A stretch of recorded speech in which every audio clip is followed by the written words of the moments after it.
All right, Bulletproof Glass. All right, dear Billy Bullethead, writing to you from the great city of Philadelphia. Philly! A brief background. I am Korean and my father owns 2 convenience stores, both started by grandfather and grandmother in the mid-'70s. God, am I that old? That your grandparents started businesses in the 70s and I was alive then? Wow. Already watching football and collecting cards. They worked their asses off to provide for their family. That's right, old school. I love it. And make sure my dad and brothers had a good life. One of the stores is in a very bad part of town, and in the mid-'80s, while working, my grandfather was shot at and robbed. Oh, no. The bullet went over his head and missed his head by inches. This wasn't the first time he'd been robbed at gunpoint, but the first time he'd been shot at. This obviously scared the shit out of my grandmother, and eventually they installed a bulletproof window. Since installing it, they've had 0 robberies, and my grandmother sleeps a bit better. My grandfather is 78, looks 55, and still works 4 days a week. I love this guy. Just this week, a law passed saying that bulletproof glass is illegal. The reason, a city councilwoman said that it made customers feel uncomfortable and passed legislation to make them illegal. What is going on in this country? That has got to be what fucking neighborhood does this privileged asshole live in? For starters, it's insanity that they can dictate something based on feelings and emotions that will have physical repercussions on the store owners. Not to mention that if we're talking about these barriers, not to mention that if we're talking about how these barriers affect emotions, they certainly keep my family's emotions in check, worrying about other members working in the store. The woman who passed the law is a huge cunt. Agreed. I'm not a social justice warrior at all, but this woman's legislation is racist. Yeah, this sounds just like I live in a safe white neighborhood. I don't like going in being reminded that people who don't look like me are being shot. I mean, I just had a latte. It's only going to affect the mom and pop Asian and other immigrant-owned stores, and it won't have any effect on the corporate chains who don't have any family working the counter and won't feel the financial repercussions of a robbery. None. The problem is she's black and no one has the balls to call her racist. Oh, I assume she was white, so I guess I'm racist. She is, though. My question is, I don't know how she's racist. To you is, should I stand outside City Hall, I said Silly Hall, with a sign stating she's a racist or just a twat? No, what I would do is I would try to contact the local news people, because that's a great story. And if you still have the bullet hole and all that stuff where your grandfather almost got killed,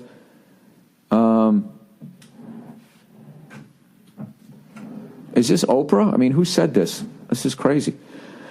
Is she a Huxtable? Is that racist? For me to assume that just because she's black that she at some point must have lived in a tough neighborhood, right? Is that racist on my end? Or are there not enough Huxtable black people rapping? So my idea of what their neighborhoods are like, I mean, who knows? I mean, this just opens a giant can of worms. But at the end of the fucking day, I think that you should be able, I think that should be not the decision of the government. That should be the decision of the person who got shot at. Are you comfortable with rolling the dice that the next one also won't hit you in the head? This is what I would do. I would not take it down. I wouldn't take it down, and if they force you to take it down, I would make a giant stink about it, is what I would do. And don't say she's racist, don't say she's a twat, don't do any of that. Just what you want to do is you want to keep the story about how the bullet missed your grandfather by inches and how much more comfortable your grandmother is now with the bulletproof glass. And just say, you killed the other person with kindness. I respect her opinion and blah, blah, blah, but we work here. She does not work in these stores. I'm sure she does wonderful work. You just keep doing that. And then I would have to think that someone in the State Department or whatever they are is going to be looking at this story going, okay, now if we take down the bulletproof glass and God forbid somebody in there gets shot and killed, what is the state's going to get sued? I would mention that. Just say, listen, I'm not trying to cause a problem here, but like if something happens to anybody working in my store because, you know, the bulletproof glass is taken down, then I am going to hold, you know, whatever, the state of Pennsylvania or the city of Philadelphia and that woman specifically, I'm going to hold them responsible. That has got to be the dumbest thing I've ever heard of. Who installs bulletproof glass? Who does that? Places where people get robbed at gunpoint. Okay? And they still have the balls to stand there the next day and you know, so I can walk in and buy a paper and a fucking Kit Kat. Don't they have the right to feel comfortable?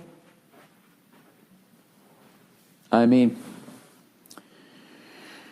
yeah, that's fucked up. I got to tell you, as a white person, I'm actually psyched that was finally not somebody white doing that. Hey, finally it wasn't us.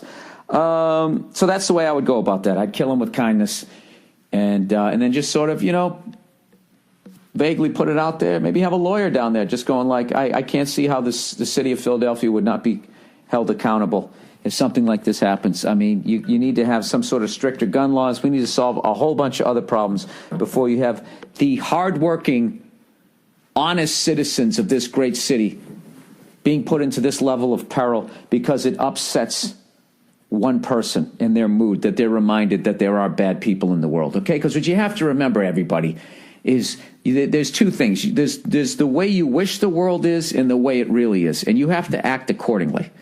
All right? And that's it. Merry Christmas.